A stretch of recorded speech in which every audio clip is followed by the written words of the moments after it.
मंत्री नरहरी झिरवळ यांच्या मंत्रालयातील दालनात एसीबीने धाड टाकत त्यांच्या कर्मचाऱ्याला म्हणजेच नरहरी झिरवळ यांच्या कार्यालयामध्ये जो क्लार्क म्हणून राजू ढेरिंगे हा काम करतो त्याला लाच घेताना रंगेहात पकडलेलं होतं।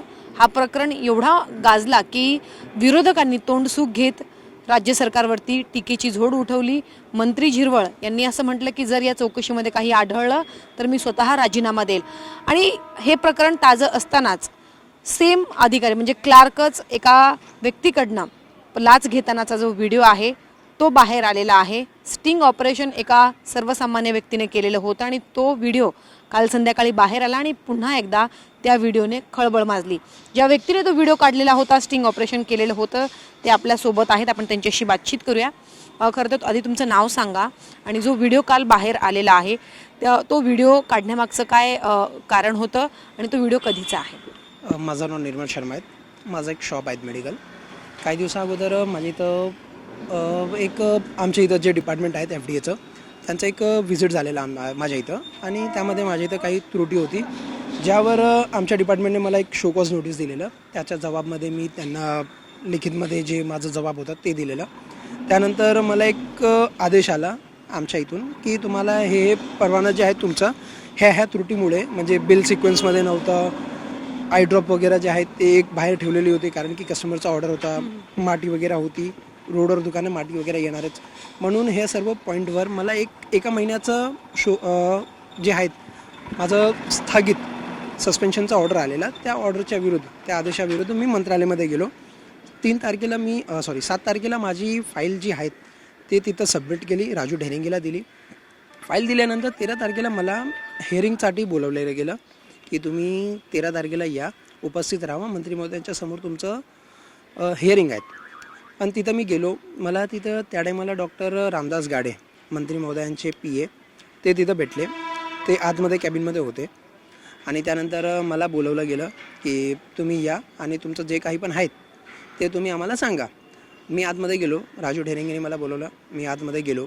तिथं गेल्यानंतर राजू ढेरिंगे जे आहेत तो माझ्या आणि डॉक्टरच्या मध्ये समोर उभा राहिला आणि डॉक्टरने काय केलं, डॉक्टर गाडेने की फाईल न बघता किंवा माझ्या इथे न बघता सरळ हेच सांगितलं की ठीक आहे। राजूला विचारलं की राजू ह्यांचा काय प्रकरण आहे। राजूने सांगितलं की ह्यांचा जो आहे तो सस्पेन्शन आहेत 1 महिन्यासाठी।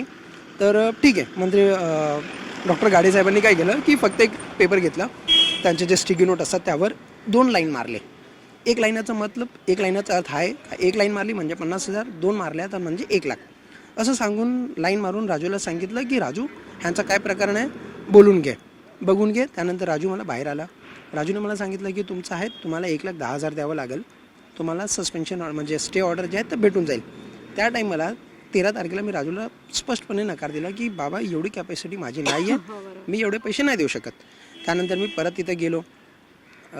21 तारखेला जो व्हिडिओ आहे जो व्हायरल झालेला तो आहे 21 तारखेचा, 21 जानेवारी 21 जानेवारीला मी गेलो। मंत्री महोदय पण तिथं होते आणि डॉक्टर गाडे साहेब जे आहेत ते पण तिथं होते।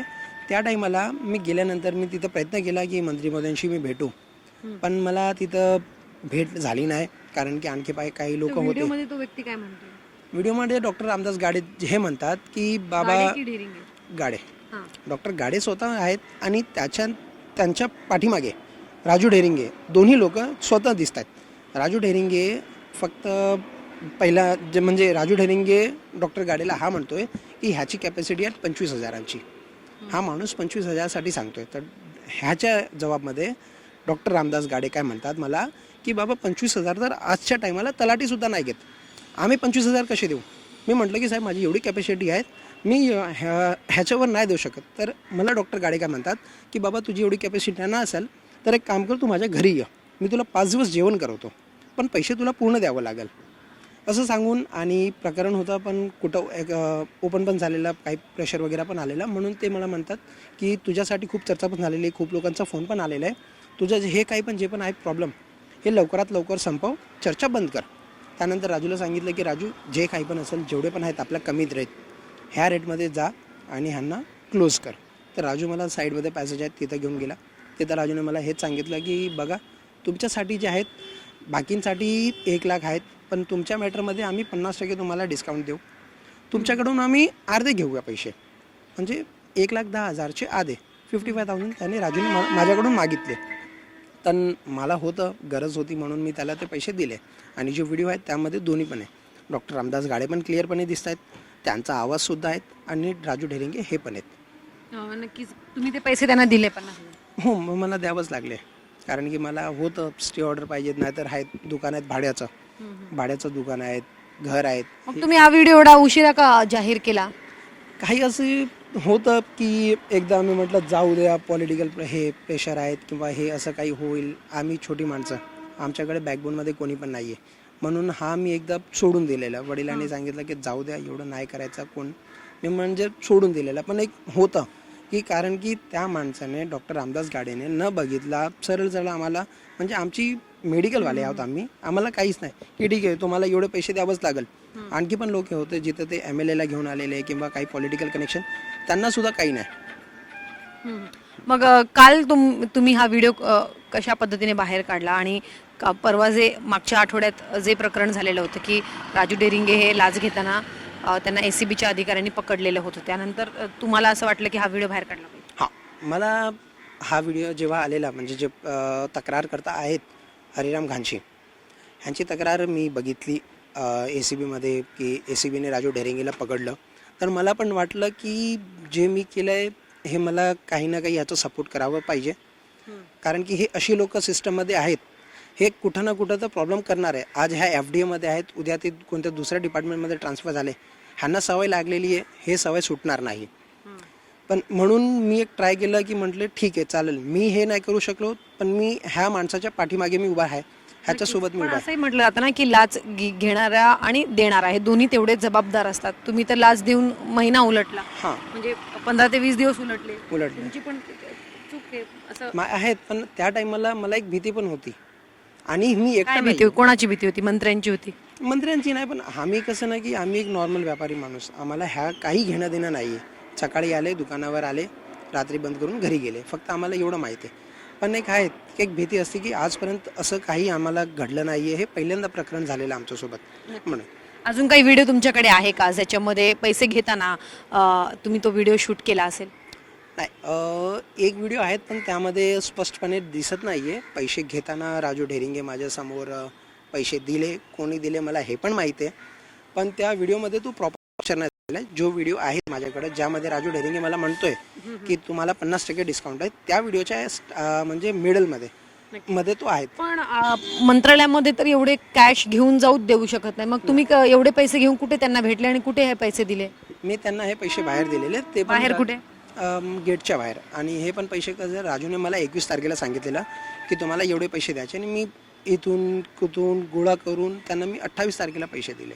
म्हणजे कुठे मंत्रालयाच्या परिसरामध्ये की मंत्रालय परिसराच्या बाहेर, मंत्रालयाच्या बाहेर गेटच्या इथं जिथं जे कार पार्किंग वगैरे आहेत तिथं राजू ढेरिंगेने मला बोलवलं. CCTV कॅमेरा नाही, तिथं नव्हतं आणि असेल पण तर माझं लक्ष गेलं नाही, कारण की तिथे राजू ढेरिंगे आणि 1-2 लोक त्याचे जे होते माझ्यासारखे सर्वसामान्य लोक ते पण तिथे होते. कारण की मंत्रालयामध्ये आम्ही गेलो, तुम्ही म्हणतायत की देणं हे मान्य आम्हाला, पण आम्हाला आता आणखी काय प्रकरण, आमच्याकडे दुसरा कोणता रस्ता नाही आहे आणि माझ्यासारखे खूप लोक आहेत.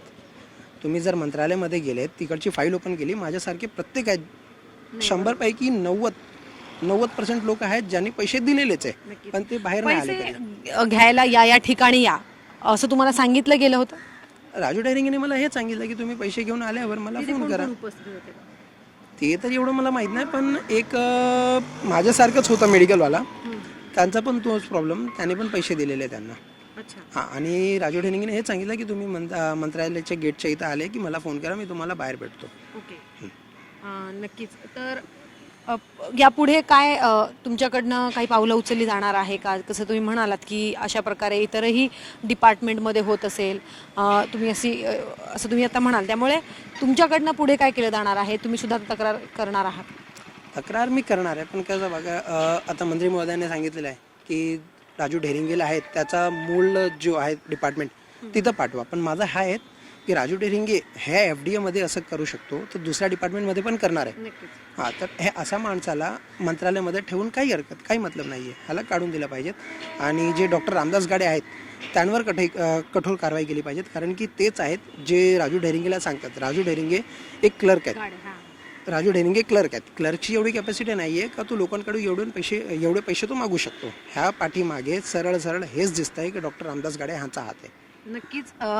तर एका प्रकरणामध्ये राजू ढेरिंगे यांना ACBने ताब्यात घेतलं आणि जो व्हिडिओ बाहेर आला तो दुसऱ्या प्रकरणाचा आहे. म्हणजेच राजू ढेरिंगे आणि मंत्रालयातील जे त्यांच्या पाठीमागे असलेले जे अधिकारी आहेत ते अशा प्रकारे सर्वसामान्य नागरिकांकडनं पैसे घेतात का, हा एक सवाल जो आहे तो सध्या उपस्थित केला जातोय.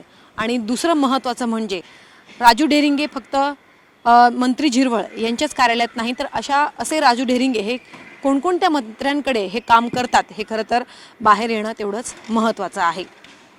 व्हिडिओ जर्नलिस्ट नरसिंगसह सीमा आढे, झी 24 तास, मुंबई.